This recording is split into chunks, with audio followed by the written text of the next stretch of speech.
itu kadang sakit kemudian pindah posisi sehingga ya, perlu waktu.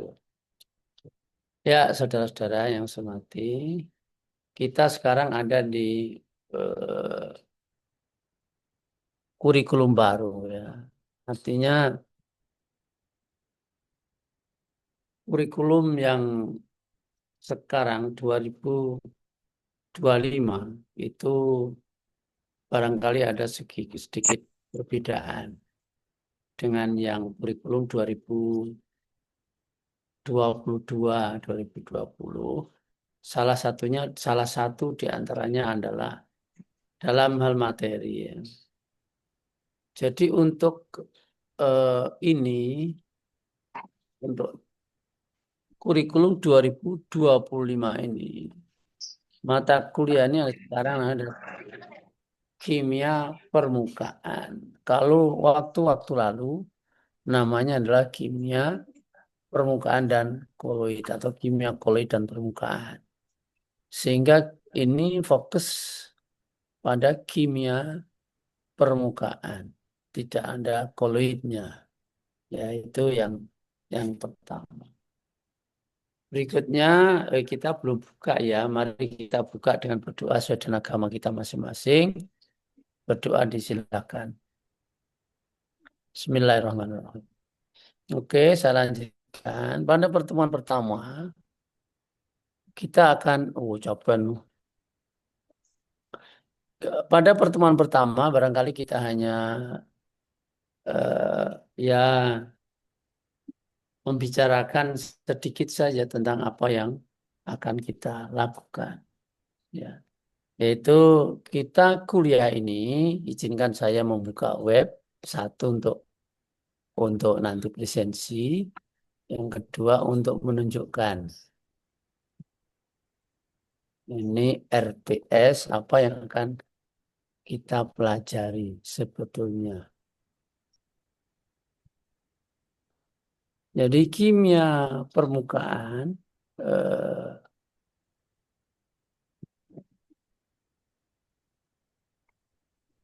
inilah yang kita pelajari. Ini dari web yang sebetulnya kami harus kembangkan cepat. Jadi kurikulum ini belum sampai sekarang kelihatannya belum di bundle atau di versi akhir ya, masih dalam bentuk file dan kita harus segera menyusun RPS di sistem supaya segera kita mulai bisa kuliah. Sehingga kemarin itu minggu kemarin ya kita cepat-cepat itu untuk menyusun ini semua. Yang penting ya semoga saja jalan artinya baik. Yaitu bahwa kuliah ini memang bertujuan untuk membekali mahasiswa mengenai kimia permukaan serta aplikasinya di dalam kehidupan sehari-hari. Ya. Topik yang akan dipelajari itu meliputi struktur dan sifat permukaan padat sebagai adsorben, mengkaji hubungannya dengan proses adsorpsi-desorpsi dan mekanismenya. Teori yang mendasari proses absorpsi gas padat dan cair padatan, teknik analisis serta contoh aplikasinya dalam kehidupan. Jadi permukaan itu saudara-saudara perlu ya saya cerita ya. Permukaan itu kita belajar tentang sentuh ya, artinya sentuhan antara padat dengan cair, gas dengan cair. Serta bagaimana kita kemudian mengetahui proses dari adsorpsi itu, misalnya sentuhan itu ya, interaksi antara padat cair atau padat gas. Yang padat itu disebutnya adsorben itu ada permukaan. Nah, apa gunanya di dalam kehidupan sehari-hari ya itu yang kemudian sebisa mungkin itu kita pelajari. perkuliahan ini akan dilaksanakan menggunakan diskusi ya misalnya. Kemudian tugas dari studi kasus dan berbagai literatur ya. Membaca literatur yang ada. Penilaian didasarkan pada kegiatan partisipatif meliputi aktivitas dalam penyelesaian proyek studi kasus serta penyelesaian tugas, kuis serta ujian tengah semester dan akhir semester. Jadi, saudara-saudara yang kami banggakan, apa sebetulnya permukaan ya ini yang masih kita berbicara masalah deskripsi. Barangkali Anda di dalam kehidupan sehari yang nyata itu menyaksikan debu. Kasus pertama adalah bahwa debu itu mempunyai permukaan yang sangat luas. Dan ini Anda mungkin pusing bingung tuh. Apa maksudnya permukaan yang luas? Ya. Kalau Anda lihat dia pakai SEM misalnya, kita amati dengan scanning itu apa nih SEM elektromicrograph itu ya, maka akan terlihat dia ada banyak pori misalnya morfologinya itu. Dan kalau diukur dengan BET ya, Brunner Emmer Tel ya, itu akan kelihatan seberapa besar luas permukaan dari sesuatu adsorben. Maksudnya luas itu adalah spesifik surface area ya. Jadi permukaan itu sangat banyak. Anda ingat bahwa sesuatu reaktan itu akan bereaksi cepat jika permukaannya itu adalah luas. Dan permukaan yang luas itu diantaranya adalah karena dia ukurannya tidak besar. Ukurannya kecil. Dulu ketika saya di SLTA juga berpikir, loh, masa nek kecil-kecil malah ukurannya luas? Gitu kan. Ya, ya. Coba bayangkan saja satu potong besar ini. Tuh. Itu dia mukanya di sini tuh. Atas, bawah, samping kanan kiri, depan belakang. Tapi coba bayangkan kalau dipotong menjadi dua. Maka ada tambahan dua muka. Kalau dipotong jadi empat, maka ada tambahan delapan muka. Kalau dibelah yang sini jadi 16, maka ada tambahan 32 muka. 32 kali. Itulah mengapa ketika permukaan kecil, ketika ukurannya itu diperkecil, maka ukuran atau surface areasnya itu menjadi lebih besar. Karena surface area yang besar, maka dia mampu mengikat atau menampung sesuatu yang ada yang perlu diikatnya itu dengan lebih banyak. Ya, artinya adalah ada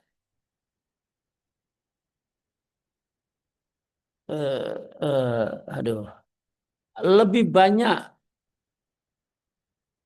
adsorbat ya, adsorbat itu yang diikat yang dapat diserap oleh permukaan yang luas itu ya termasuk di dalamnya debu karena kecil-kecil dia permukaannya sangat banyak ukurannya kan nano mikro nanoparticles gitu kan.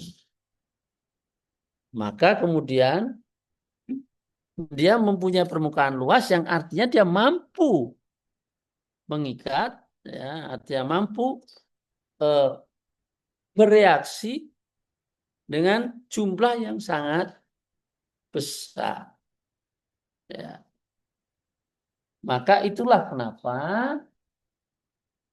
prinsip permukaan itu adalah dia sangat baik digunakan untuk mempunyai makna yang besar di dalam kehidupan ini.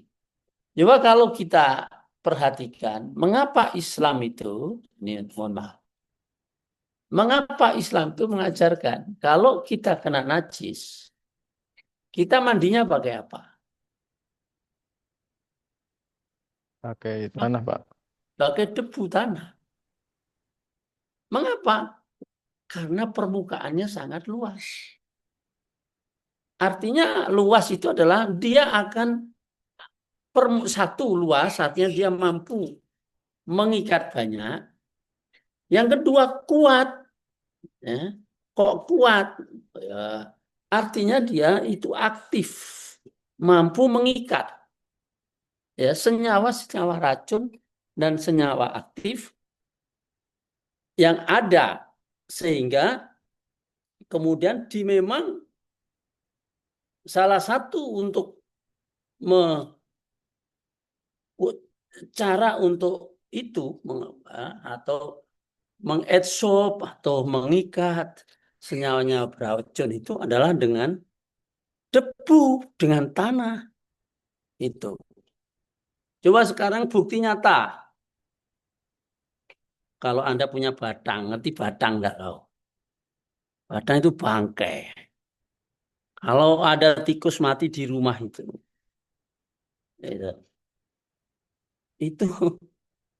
cukup dirumpui atau ditimbun dalam debu yang sedikit. Apalagi kalau dalam di tanah itu. Hilang dia baunya yang busuk, enggak enak itu. Mengapa begitu?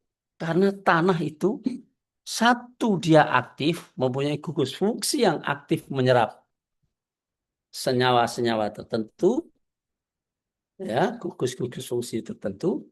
Yang kedua, ya memang dia luas sehingga dalam kapasitas dia mengikatnya itu dalam kapasitas yang sangat banyak.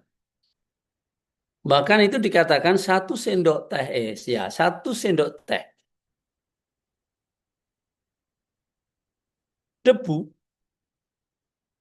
itu dia mempunyai luas permukaan seolah atau bagaikan luas permukaan lapangan sepak bola.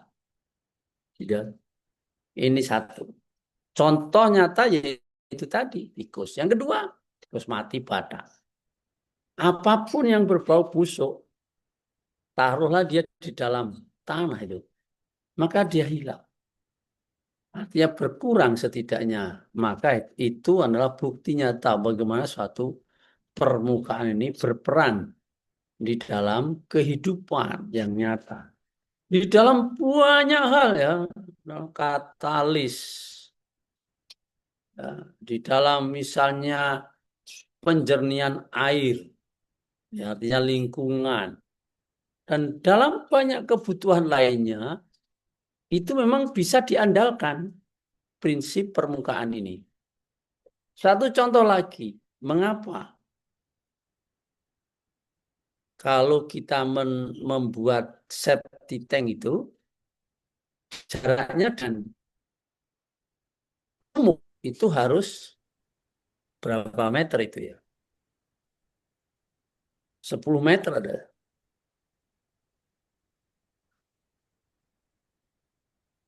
Itu dikaitkan dengan sudah hitungan saintifik.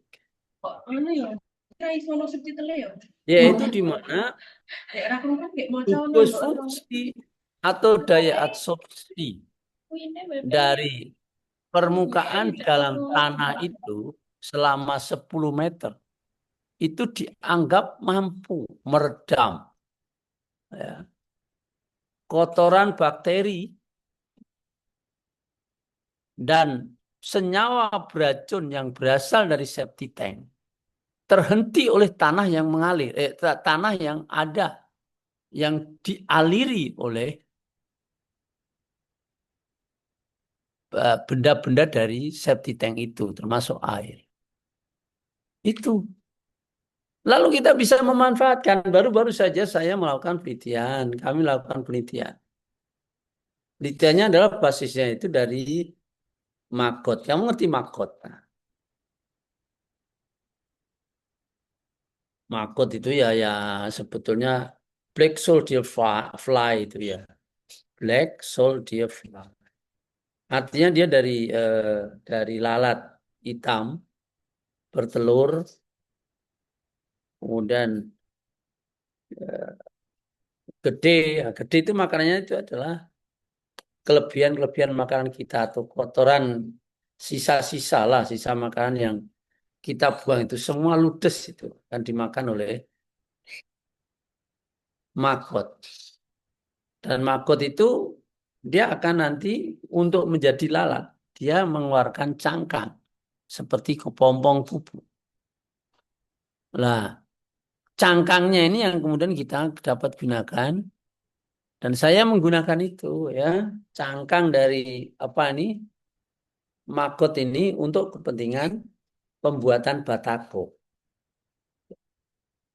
Awalnya kami berpikir bahwa kitosan yang ada itu tentu positif ya. Akan lebih mengaktifkan, menguatkan itu struktur dari batako atau paving block. Ini baru kami lakukan tahun ini. Dan apa yang terjadi adalah bahwa ternyata dia kurang baik ya. Artinya adalah paving block atau batako itu kalau tambahannya magotnya yang ditambahkan itu 2,5% itu masih kuat. Mempunyai sifat struktural seperti asli semen. Tapi kalau kita tambahkan 5%, 7,5%, cangkang magotnya kita haluskan, itu dia mempunyai karakterisasi yang dia secara struktural masih kuat memenuhi SNI. Tetapi muncul rongga-rongga baru. Nah, rongga baru ini sebetulnya bagus untuk trapping atau stabilisator lingkungan. Artinya adalah dia mampu mengikat ya, senyawa-senyawa yang sebetulnya membahayakan manusia ketika dia bebas di alam, dia diikatnya. Kalau udah diikat ya sudah, ya, artinya suatu saat jenuh juga. Ya, tapi setidaknya dengan guyuran air dan lain sebagainya, itu bisa mengawetkan. Ya, artinya adalah bisa terjadi disopsi, ya, lepas itu ya. Kalau lepas lagi ini kemudian berbeda. Sehingga ada yang mempertanyakan bahwa itu maknanya apa? Karena seperti yang saya sampaikan, bagaikan Anda mendem bangkai itu, ya, itu tadi menaruh bangkai. Maka bangkai ada di sana. Debu yang mengikat itu juga dia sudah mengikat bakteri. Tapi lambat laun akan habis juga tuh, gitu loh, nyawanya itu. Artinya apa? Suatu saat akan kembali aktif lagi itu debunya. Di samping itu memang luas permukaannya tinggi. Nah, termasuk itu tadi batako yang kami buat atau paving block yang kami buat itu dia punya rongga permukaannya menjadi sangat besar karena rongga itu dihitung permukaan sendiri. Jadi surface areanya itu bisa beberapa kali lipat yang kemudian membuatnya aktif untuk bisa atau mampu mengikat arsobat yang beracun atau polutan yang bebas di udara. Satu contoh lagi adalah barangkali Anda tahu ampo ya. Ngerti ampo? Ampuh bukan ada hanya, tidak ampuh. Itu. Waktu saya kecil, ampuh itu kita makan tuh. Ya. Sesekali kita makan ampuh. Ampuh itu tanah liat yang dibakar. Podo karo boto, bata. Itu kami makan bata itu.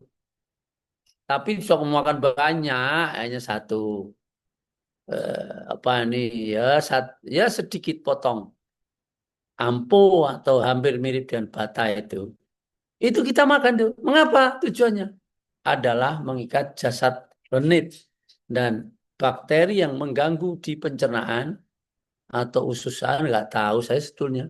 Tapi tidak dikonsumsi itu untuk mengikat itu yang ada di dalam tubuh. Anda tahu norit?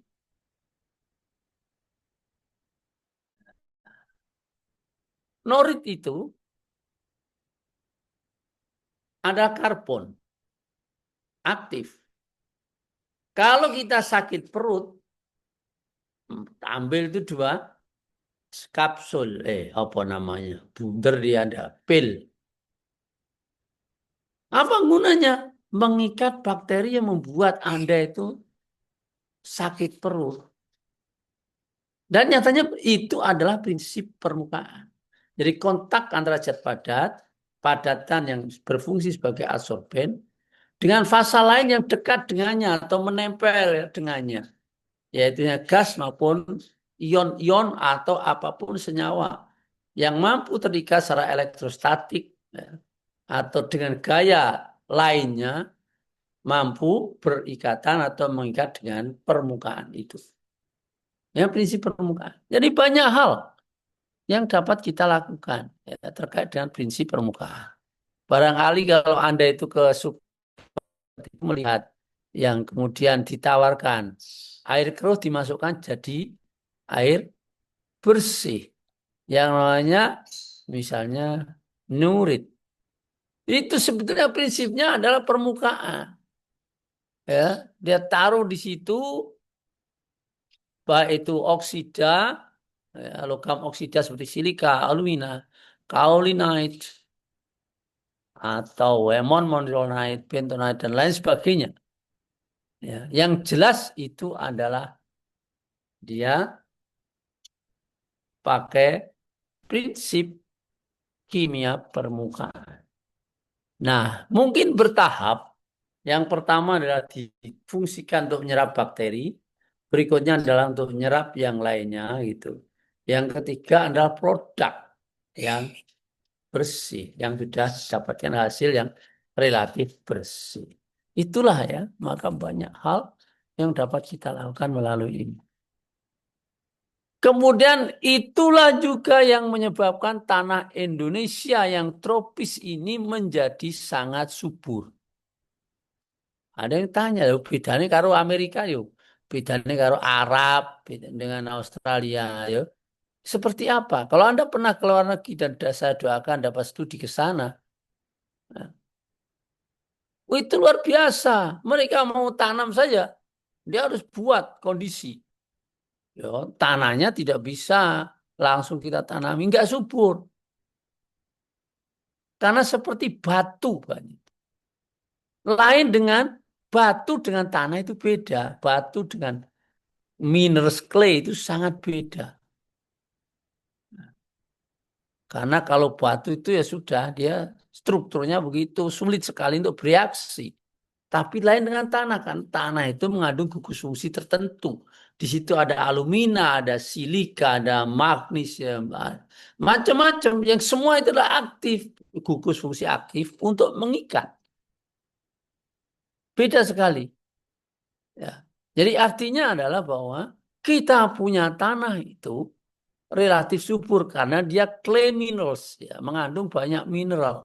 Di dalam tanah itu ada sebetulnya ada ion, kation, ya, anion, kemudian ada krikil, ya, ada angin udara, ya, ada mineral tadi. Yang itu sebetulnya ada seperti perut kita. Ono udara, ono makanan, ada air. Kalau tidak ada salah satu kita lemes. Kita makan kenyang, kurang minum, ya nggak sehat. Apalagi di situ misalnya rongganya tidak diberi space, maka itulah Rasul mengatakan, berhentilah makan sebelum kau kenyang. Supaya ada space udara di situ yang digunakan untuk ngembang kempis, Anda tetap sehat. Kalau kau kepenuhi, rais, Anda bisa nafas. Dan itu kurang bagus. Nah, di dalam tanah pun seperti itu. Di dalam tanah itu di situ ada mineral, ada organik yang sebetulnya dia berfungsi sebagai glue, ngelem. Ya, kemudian ada clay mineral gugus fungsi tertentu, ada udara, ada air yang membuatnya sehat.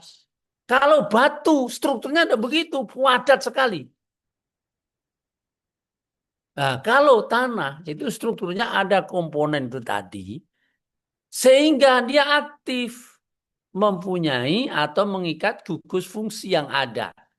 Ketika tanah atau akar ya tumbuh, karena ketika akar dari pohon itu tumbuh di situ, maka dia mampu mengikat micronutrients yang sebetulnya awalnya itu terikat oleh tanah kita, tanah tropis. Lain dengan tanah Arab Saudi sana. yang dia strukturnya padat, tidak ada di situ gugus fungsi aktif yang mampu mengikat makanan. Lain dengan kita.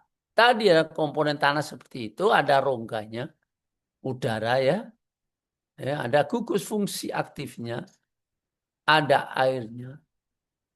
Sehingga akar yang masuk ke dalam tanah, apa nih namanya kita ini, tropis kita, itu akan mampu dia ya, masuk ke dalam rongga-rongga. Dan dia mampu mengambil sumber atau mendekati sumber makronutrien yang ada di dalam tanah itu yang dapat dimanfaatkannya untuk bahan makanan diolah di atas sana dalam dedaunan yang ada. Ya. Sehingga ada makanan yang kemudian siap diedarkan, makanya subur-subur. Tanah kita seperti awal yang saya sampaikan tadi, dia di situ itu berpotensi untuk mengikat ya, mineral, mengikat ligan organik. Yang tadi saya katakan bahwa ketika itu di dekat septic tank, dia akan mengikat itu.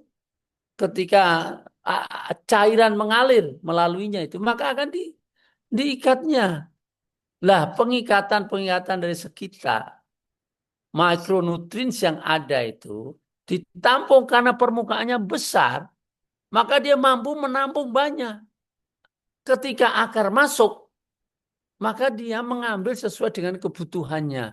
Apa yang dia butuhkan diambilnya. Akar itu mencari. Tuhan memang luar biasa menciptakan segala sesuatu dengan skenario-nya. Dan semua berjalan dengan baik. Jadi akar yang kemudian bisa masak makanan, yang kemudian bisa diedarkan ke seluruh tubuhnya, yang kemudian dia akan jadi buah yang dimanfaatkan oleh manusia. Ini adalah prinsip, beberapa contoh prinsip permukaan yang dimanfaatkan oleh manusia. Ya. Jadi kita tahu kemudian belajar bagaimana kira-kira itu reaksi. Kok bisa ada pengikatan antara permukaan dan yang diikat. Dan ikatan itu ya, bisa ikatan yang kuat atau kita sebut kemisopsi.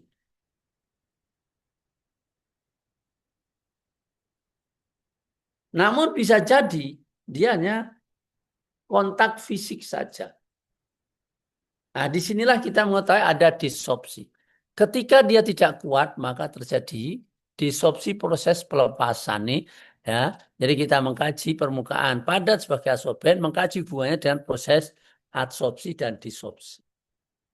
Anda tahu ada itu banyak obat itu yang diemban ya kariernya itu dari tanah liat, dari mineral nanoparticles. Yang kemudian di sana itu akan dilepaskan ketika dibutuhkan. Obatnya itu ketika dibutuhkan dilepaskan. Misalnya ada air, dia akan lepas, diedarkan ke seluruh tubuh melalui darah. Itu obat. Nah, ya, contoh yang lain itu adalah bahwa tanah itu tadi ya disopsi ini maksudnya. Ada pupuk itu yang disebutnya slow release fertilizer seperti pupuk anggrek. Dia akan dilepaskan sedikit-sedikit dan kemudian ditangkap oleh akar anggrek. Itu bagus. Bagaikan orang makan 6 kali. Memang diatur oleh Tuhan berapa. Ini yang dapat menjadi kajian kita.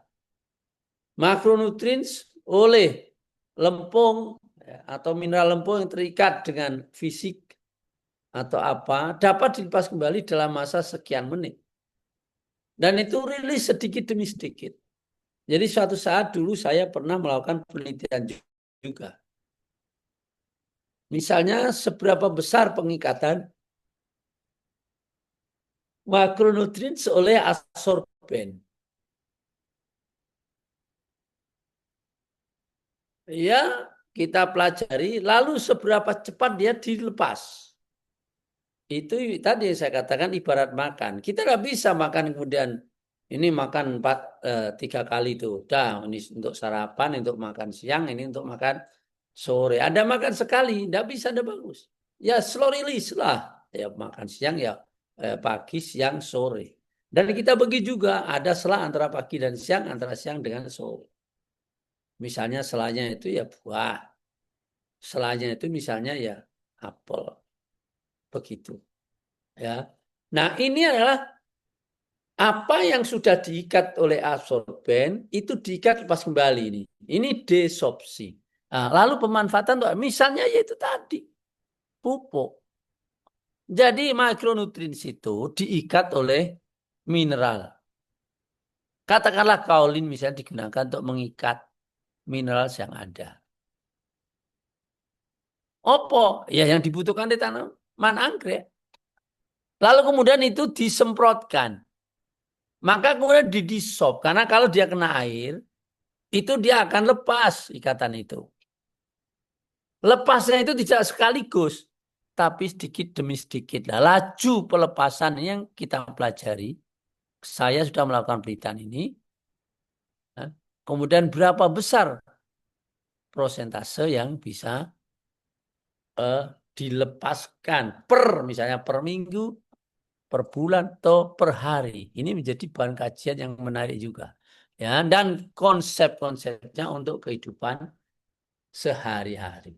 Ya, itu ya salah satunya, saudara-saudara. Ada pertanyaan breaking news? Kalau ada silakan. Lalu apa CPL-nya? CPL itu adalah kalau Anda lulus itu diharapkan seperti apa?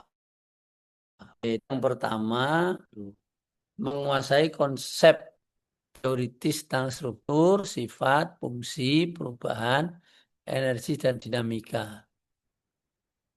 Identifikasi, pemisahan, karakterisasi. Oke, kok kelihatannya banyak gitu ya. Itu yang dicapai ya. Ketika Anda lulus diharapkan Anda ya tahulah itu.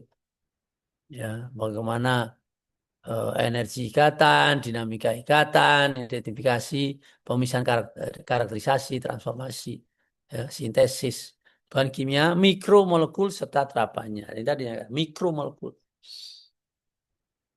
Ya, karena dia nano, dapat menghasilkan nano particles.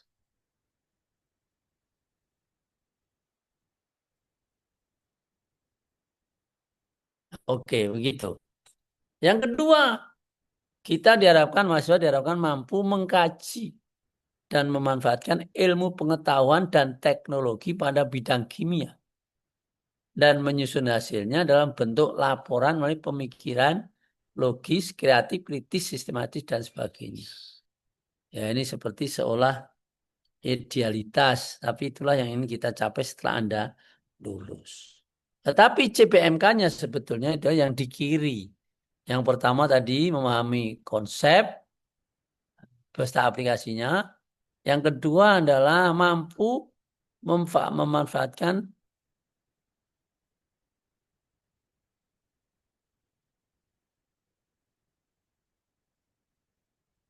Wah ya Allah, oke lah. Intinya seperti yang tersebut di situ. 1, 2, 3, 4 ya CPMK. Jadi CPMK itu singkatan capaian pembelajaran mata kuliah tertentu. Apa yang diharapkan dengan belajar ini? Misalnya nomor 1, Anda tahu konsepnya, serta aplikasinya. Yang kedua, yaitu Anda mampu memanfaatkan konsep dan teori yang ada, ya, melalui pemikirannya logis kritis, untuk menyelesaikan permasalahan dalam kimia permukaan atau permasalahan kehidupan terkorelasi atau ada hubungannya dengan teori permukaan.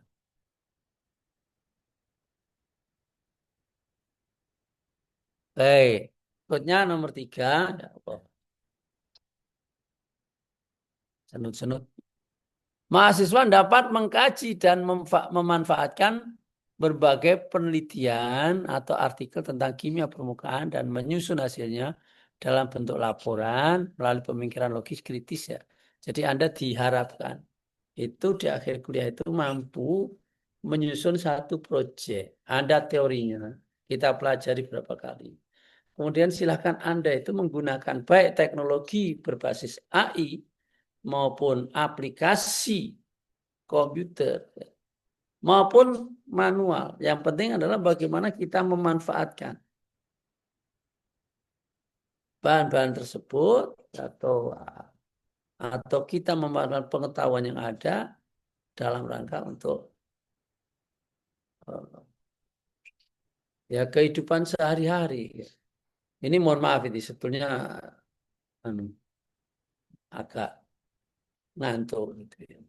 Sehingga saudara yang saya sampaikan adalah bahwa Anda nanti di akhir mata kuliah ini bisa membuat sesuatu yang berguna, bahkan mungkin dijual ya, menggunakan prinsip permukaan. Contohnya tadi, membuat penyaring untuk akuarium misalnya.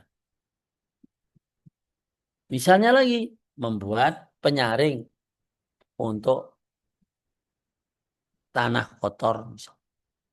Dua, misalnya memanfaatkannya untuk sampo. Tiga, memanfaatkannya untuk yang lain-lain. Nanti kita arahkan apa proyek ya dari masing-masing Anda. Mungkin berkelompok yang itu dipresentasikan di akhir. Ya, walaupun banyak materi yang lainnya, itu adalah salah satu yang harus Anda kerjakan sebagai proses di akhir. Akan sangat baik apabila Anda bukan hanya dapat hak cipta, HKI hak cipta, melainkan bisa juga ditulis ada data. Namun kalau tidak apa-apa. Karena S1 memang belum sampai sana. Tetapi pembelajaran berbasis proyek ini harus kita lakukan. Yang artinya memang Anda harus ada proyek. Proyek apa? Ya tadi, kalau kakak kelas Anda itu biasanya menggunakannya untuk masker, ya, untuk misalnya sampo, sabun. Ya prinsip permukaan untuk itu, ya untuk sampo, sabun, luluran itu apa namanya itu ya, dan lain sebagainya.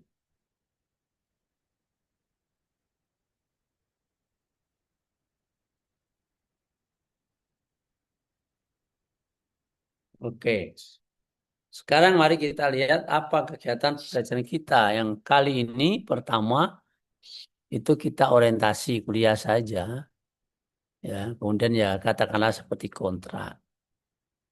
Nah, ini hanya ceramah-ceramah, diskusi silakan tanya. Ya, kita hanya lihat kehadiran saja. Oleh karena itu mari kita hadir. Si akad.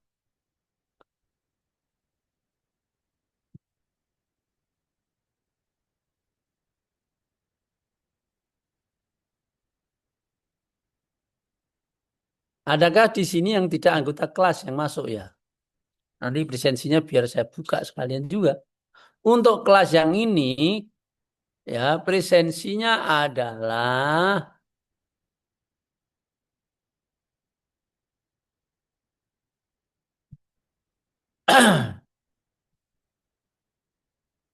kode tokennya.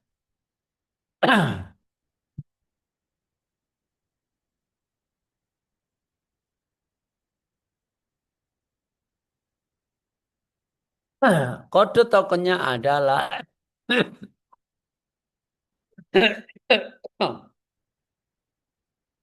EFP2U. Bagi mereka yang dari kelas lain kalau ada, silakan coba kalau udah nanti ngomong ya.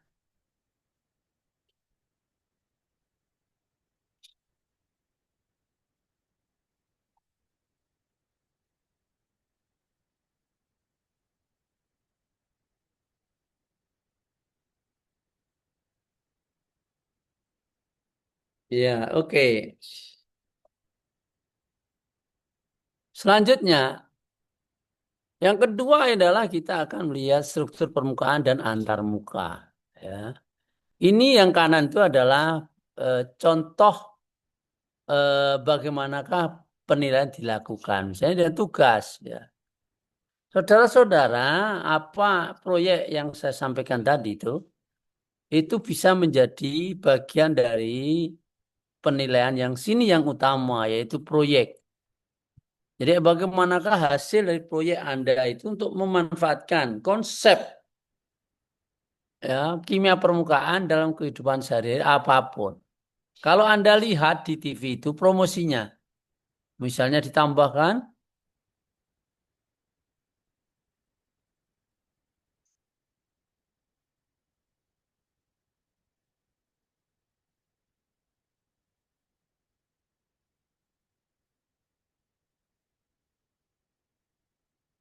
oke, mohon maaf, terlena.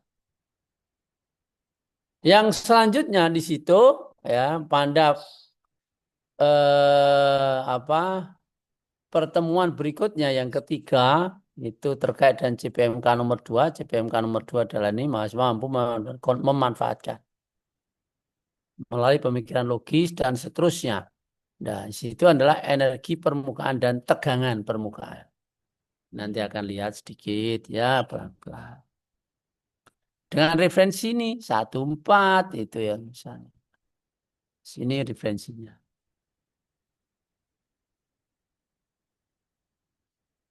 Udah nomor 4 itu ya. Dan seterusnya begitu saudara-saudara ya.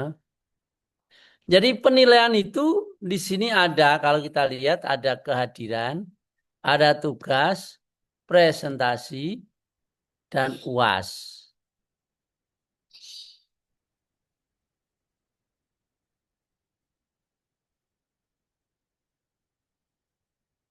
Ya, selanjutnya adalah dan seterusnya ke bawah sampai kita nanti akan analisis teknik permukaan dengan alat. Misalnya BET, Langmuir, dan lain sebagainya. Atau misalnya dengan STEM, dengan SEM, TEM, AFM, dan seterusnya. Walaupun kita tidak punya. Ya, nanti yang punya kita coba lihat. Kalau tidak punya ya kita belajar sedikit teorinya. Semoga nanti tidak berkaget-kaget ketika menemui. Saudara-saudara, kita tetap juga bisa menggunakan aplikasi visualisasi untuk penyelesaian ya. Artinya barangkali bagi Anda yang menginginkan penggunaan aplikasi untuk belajar.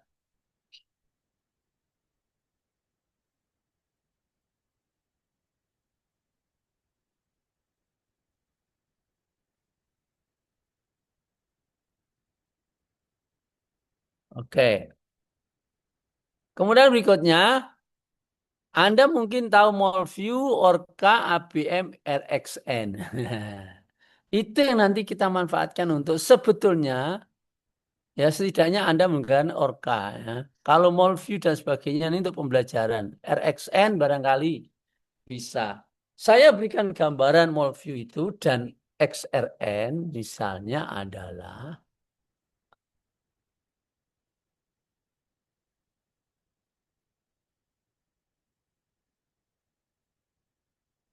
jadi sekiranya Anda ingin mengetahui satu sifat tertentu dapat menggunakan ini. Dapat menggambar kemudian mengetahui beberapa hal yang ingin diketahui. Nah ini ada beberapa mungkin tidak relevan dengan Anda. Tetapi ya ini penting. Karena ini permukaan, misalnya permukaan menyerap sesuatu. Contoh ya, kalau kita punya, katakanlah sesuatu yang penting. Contohnya kita ada kafein kopi. Kemudian kita punya clay minerals di mana dia permukaan gus fungsi ada OH, ada OH2O, ada OH2 plus, ya, ada ini gugus fungsi ada di permukaan. Kemudian kita punya Al dengan oksidasinya dan dia dalam bentuk kation-kation yang ada, misalnya AlOH plus 2 misalnya. Dan ini kita include di dalamnya. Sehingga kita kemudian bisa, katakanlah ini kita berikan contoh yang sederhana. Katakanlah saya ingin melihat view. Kalau ini misalnya kita ingin melihat bagaimana spektrumnya misalnya. Spektro. Adakah ya, ini? Tapi itu gambar apa tadi ya? Ya, barangkali. Nah, ini no spectrum selected. Kita select spektrumnya. Nah, ini adalah spektrum. Mass spektrum yang ada. Dari itu tadi. Nah, sekarang katakanlah bahwa kita memiliki suatu senyawa tertentu ya, dari Molview ini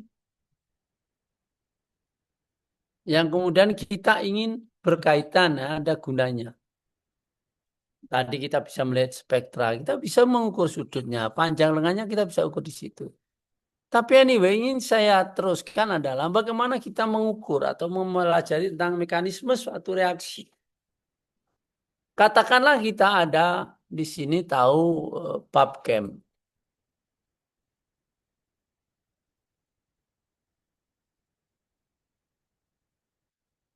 Maka kita ingin cari, katakanlah suatu anilin misalnya. Atau ya katakanlah.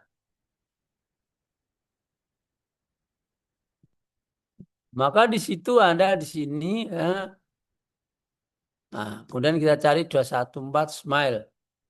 Spesifik 214.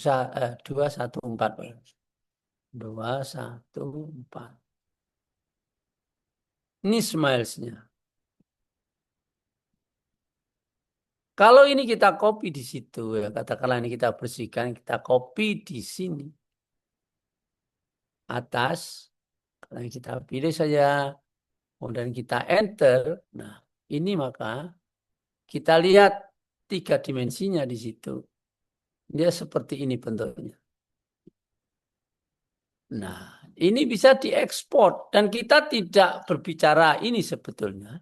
Yang saya katakan adalah bagaimana kita menggunakan reaksi. Kalau kita tahu di sini namanya apa di situ ya kita cari namanya cardnya informasi namanya apa.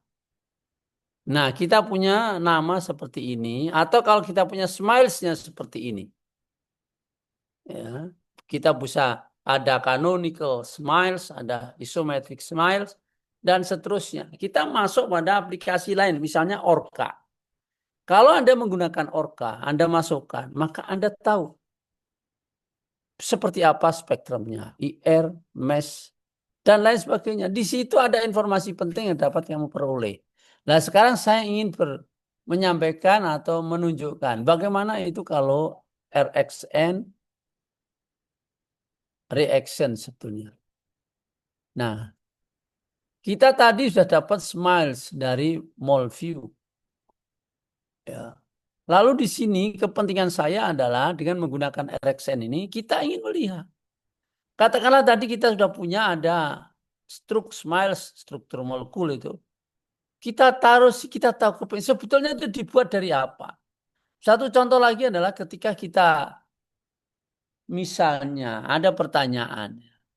Kalau kita minum kopi itu bersama dengan obatnya apa? Budrek nih.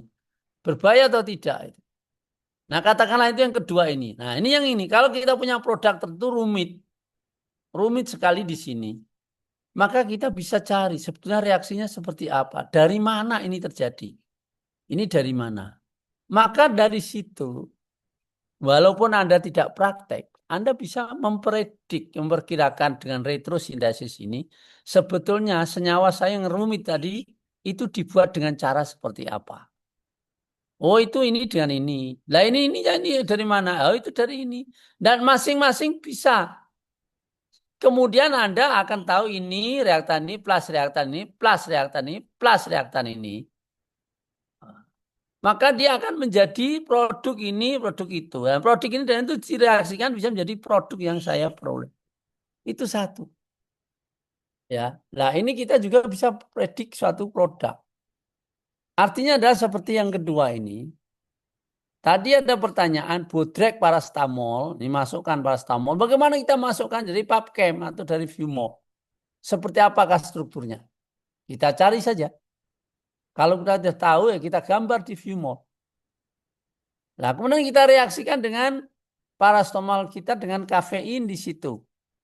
Nah, kita kalau ada smilesnya dari silakan dicari, kita masukkan di situ. Maka dia akan perkirakan nih produknya itu apa. Lalu bahaya apa tidak itu Pak? Wah ya ini kita cari lagi.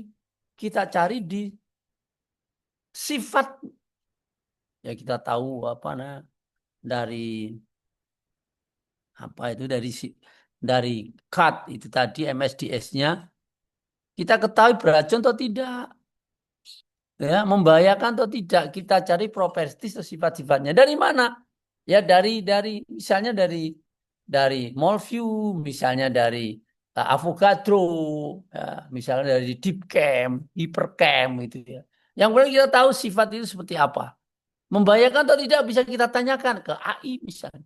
Sehingga kemudian dari situ kita akan dapat mengetahui bahwa, lah kaitannya dengan ini apa? Dengan lingkungan, dengan ke permukaan. Kita ada permukaan di sini.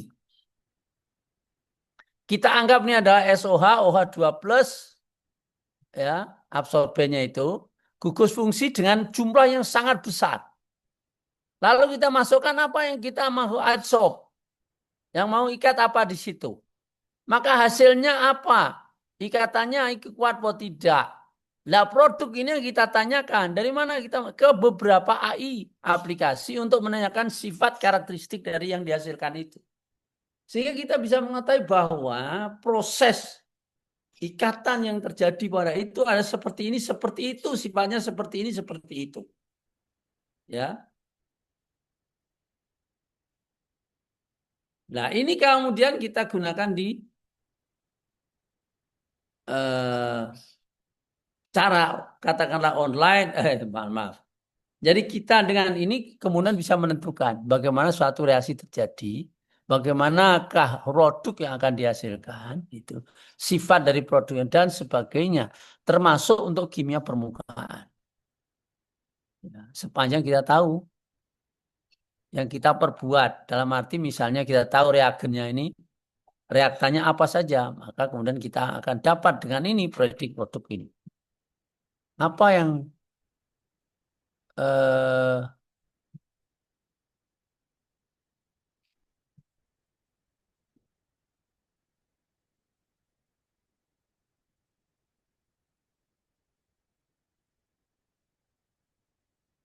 latihan predik produk ya.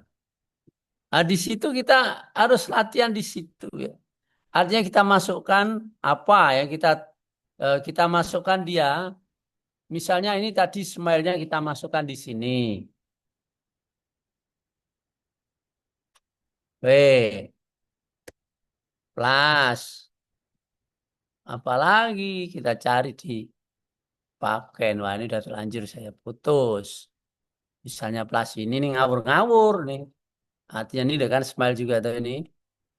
Nah, kemudian saya masukkan situ. Kemudian kita validasi stringnya. Bisa enggak? Valid atau enggak? Smile is valid. Oke. Load in Visual Editor. Dan kita run predik itu. Seperti apa dia? Nah, tapi hasilnya beberapa waktu. Tidak bisa langsung. Mungkin besok gitu ya. Perlu waktu dia berpikir. Dan itu yang kemudian kita dapat manfaatkan. Produknya apa? Nah, kita pelajari sifatnya. Nah, ini saudara-saudara salah satunya. Nah, nanti kemudian kita jumlahkan dalam artinya kita anggap permukaannya itu sangat besar. Ini perlu aplikasi yang lain.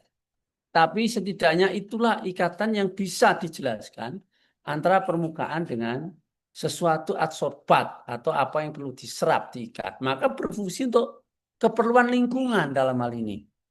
Ya, untuk keperluan lingkungan. Oke, ini saya rasa pengantar ya.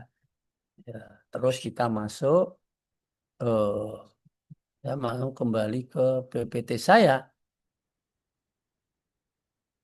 Nah, ini sebetulnya saya sudah punya berbagai produk yang dipredik dari sini sebetulnya. Cuman buka app iki.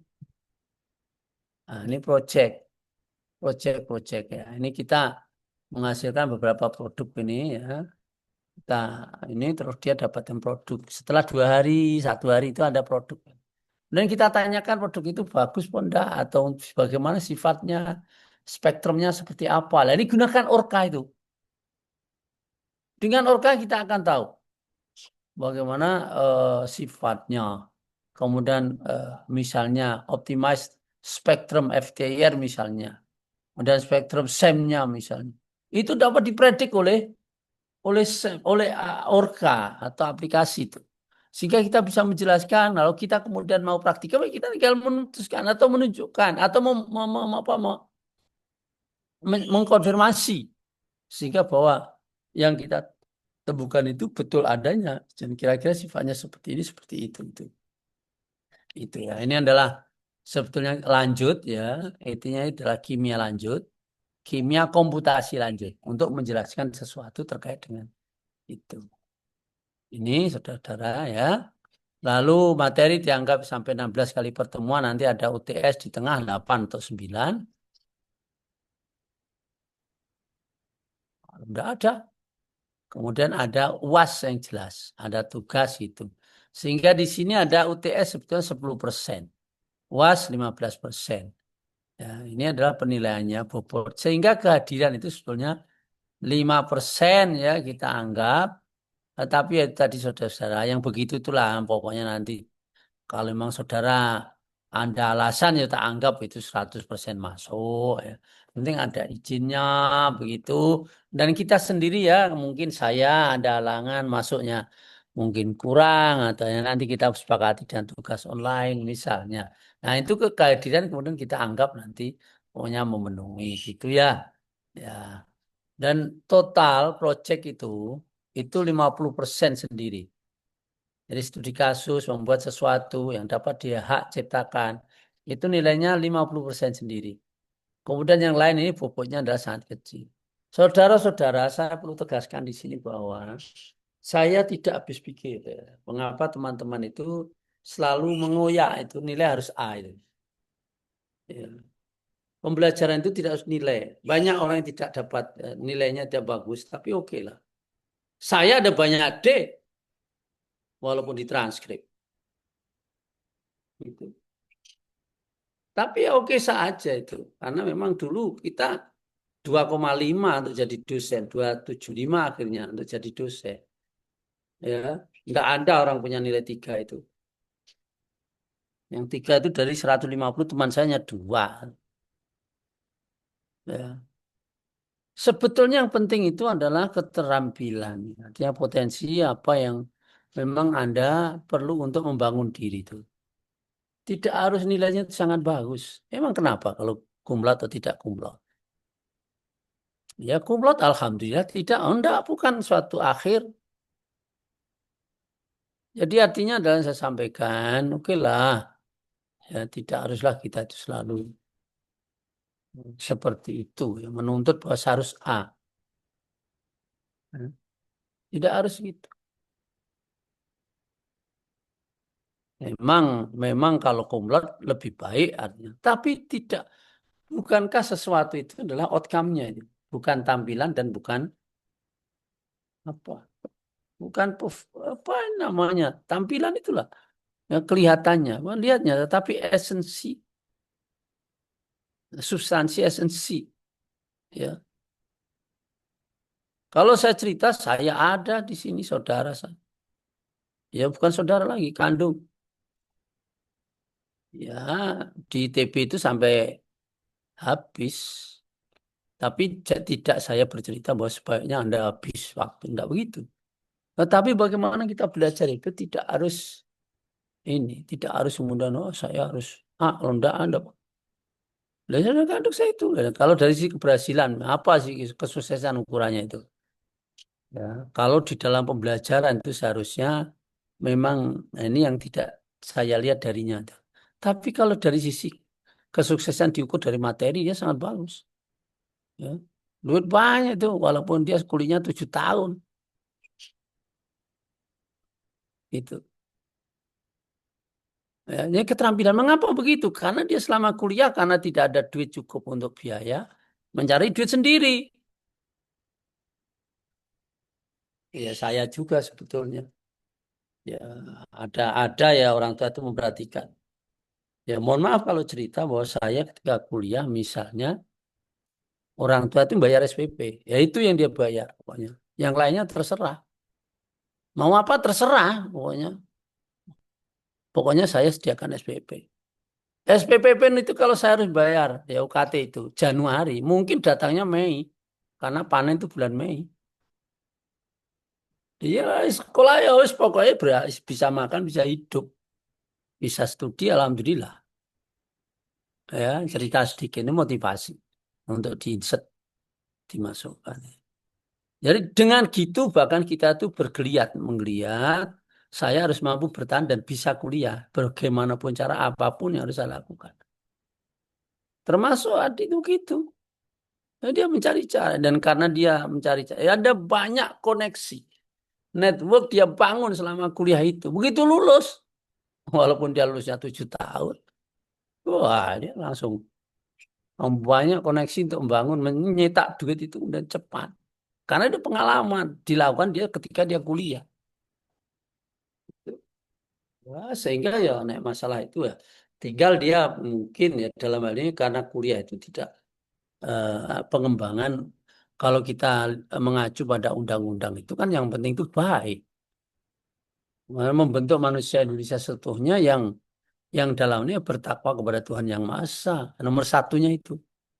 Jadi Anda kuliah di sini itu harusnya kemudian Anda itu semakin takwa. Karena tahu kimia permukaan dalam hal ini, Anda kemudian kagum ciptaan Tuhan, ya kemudian mengabdi, artinya adalah meningkatkan penghambaan Anda itu sebagai makhluk Tuhan.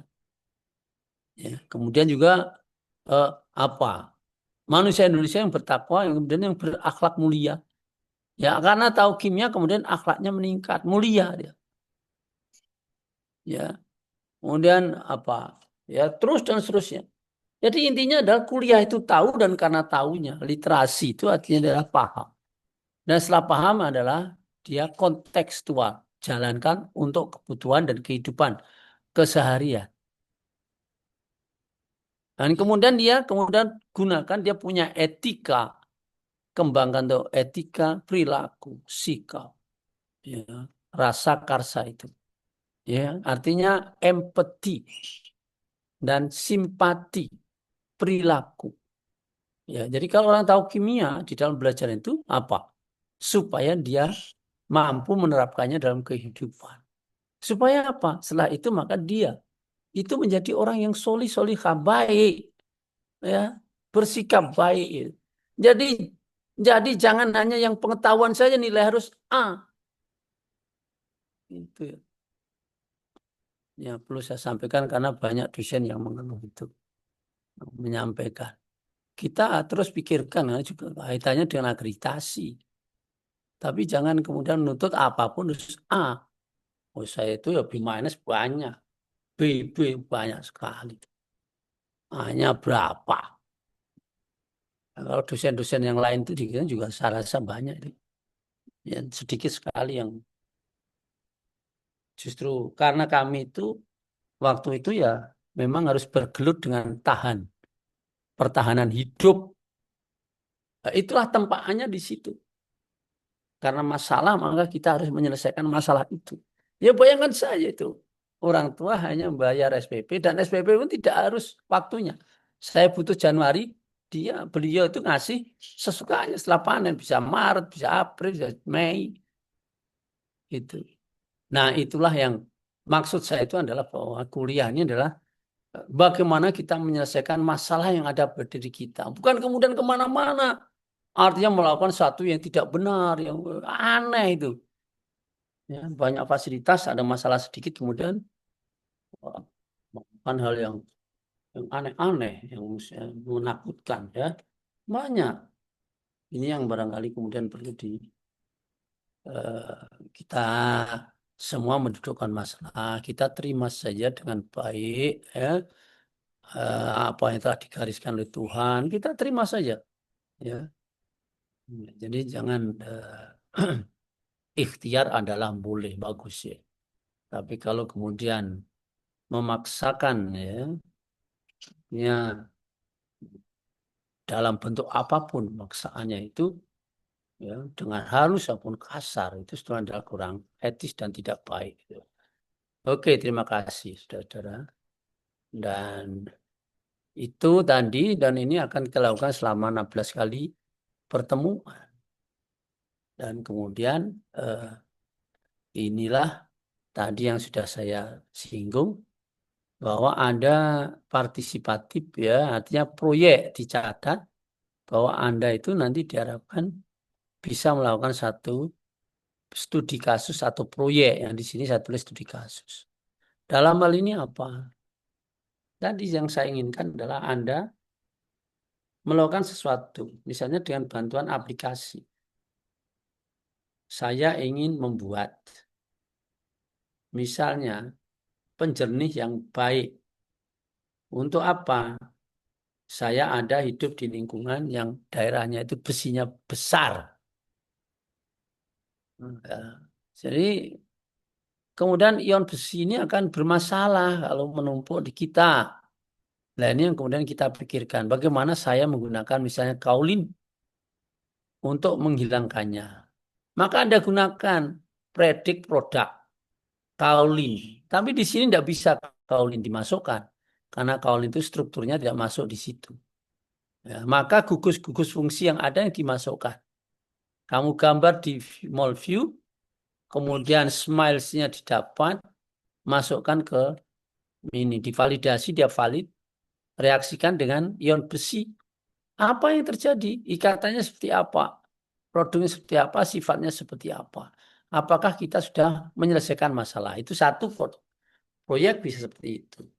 Yang kedua, proyek bisa jadi Anda membuat saja itu sampo, gunakan karbon aktif, gunakan mineral lempung yang ada. Supaya apa? Mateni, misalnya lingso, atau membunuh apa? Sindak, dan lain sebagainya. Misal buat sabun, lulur, make up. Yang dia menambahkannya, kalau tidak percaya mari kita lihat siaran promosi TV ya. Ya saya tidak tahu, tapi kita mencari saja. Di sini katakanlah YouTube TV. Nah ini TV, promosi TV, dan saya ingin TV promosi terkait dengan pasta gigi misalnya. Gigi eh, dengan activated honor ayo. Ya nggak tahu mungkin salah saya carinya ini. Sikat dan key formula TV komersial. Coba kita lihat saja. Saya tidak tahu. Ya, apa dia tambahkan itu? Udah ngeluarin budget puluhan juta buat bikin website top up game sendiri. Tapi Oh, kok masih begitu? Nah, nanti kalau Anda lihat TV saja, coba Anda lihat. Oh, ini kok tidak bisa dilewati. bulanan bisa ada yang teriaki dan Formula Fortuna. Kan? Nggak bisa dilewati. Belanja satu bulan selama setahun. Jadi bukan kemasan singkat atau pasti gitu formula. Data diri sebanyak-banyaknya. Iya, ini baik. Kan ada video. Nah, ini promosinya. Oke, tidak ada. Tapi itu yang saya ceritakan adalah bahwa banyak di promosi TV yang dia sebetulnya di situ menggunakan katakanlah kalau ini menggunakan clay minerals di dalamnya.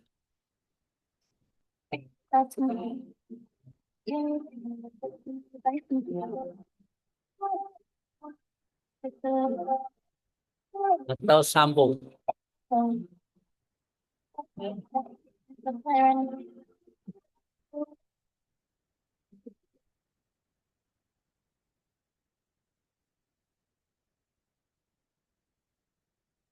Ini?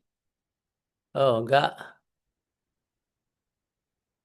Ya oke, nanti kita lihat di TV-TV itu sebetulnya banyak yang dia di situ menggunakan apa namanya karbon aktif ataupun sebetulnya ada clay minerals yang aktif itu.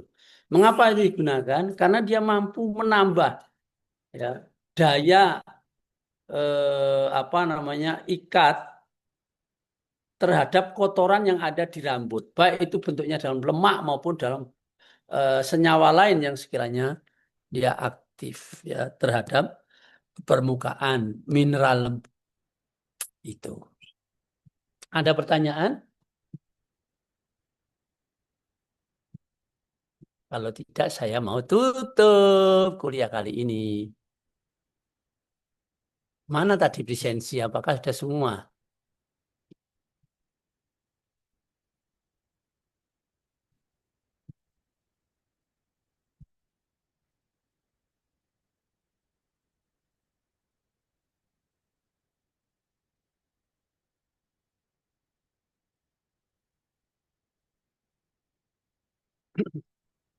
Ya, sudah ya. Yang tidak ya. Tidak ada, hadir semua. Alhamdulillah, oke. Mari kita tutup kuliah kita dengan berdoa sesuai dengan agama masing-masing. Berdoa disilahkan. Alhamdulillah. Alhamdulillahirabbil alamin. Ya, terima kasih atas perhatiannya dan mohon maaf. Saya kelihatannya ada tanda-tanda hipo ya. Harus segera memasukkan makanan. Ada asupan. Terima kasih. Enggak, saya tutup ya.